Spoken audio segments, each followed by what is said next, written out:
Hey everybody, this is the first of two videos for week 14. It's important that you watch them both. In this first video, we're going to do a general overview of the A4 unit.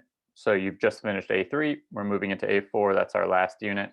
And then the second video is going to go a little bit more in depth about the A4 assignment. This one will talk very generally about it.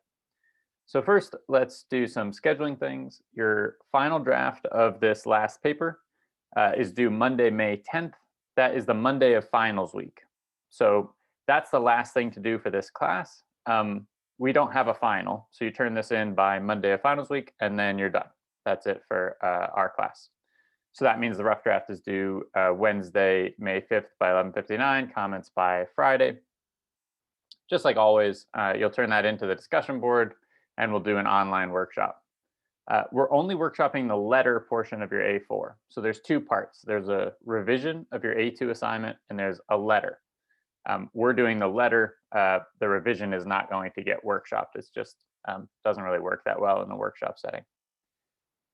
In terms of our class schedule, so we have week 14 and week 15. Those are the last 2 weeks before finals week. We won't meet at all during finals week. We'll be done once you turn in your paper.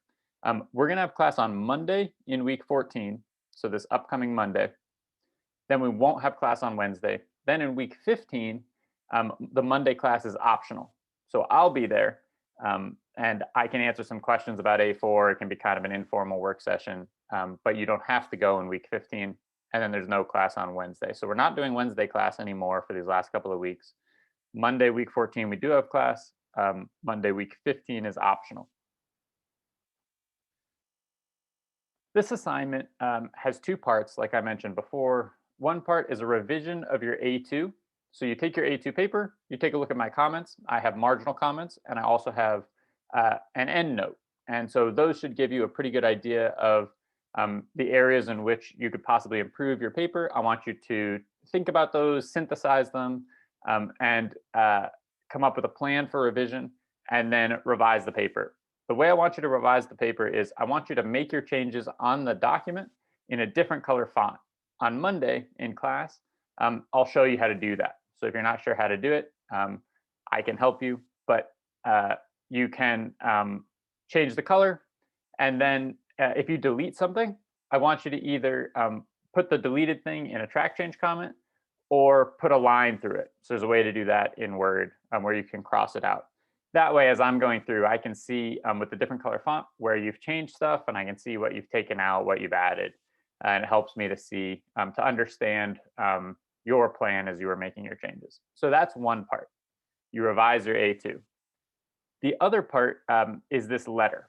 So it's a letter that's 900 to 1100 words. It has an intro. And so the assignment sheet is up on Canvas, and you can take a look at all of these if you don't remember, you want to know a little bit more. But the intro, you talk about how you've grown or not grown as a writer and thinker this semester in this class. You do a reflection on your revision. So that's about your A2 revision. It's not the revision itself. So you do that on the document, but it's a paragraph where you talk about two major changes that you made in the paper. Then you have a metacognition section. And so I've brought up metacognition already this semester. It's thinking about your thinking, so it goes beyond reflection. Reflection is just thinking about something that happened, and metacognition is trying to get deeper down to why you think the way you do, why you develop the habits that you do, to get more down to the root causes of things. We'll also talk more about that on Monday, so I'm not going to go into it too much here. And then a short conclusion where you give some advice for incoming students. I find that it's helpful for students to hear from my past students. So you could think about what worked well for you or what didn't work well, and what would you change if you could do this semester over. So that's going to be the last 2 weeks. Just remember, we've got this A4 unit that's going to wrap up by turning this paper in on the Monday of finals week. But if you want to turn it in earlier, that's great. And then once you've turned it in, we're done in this class, no final, that'll be it.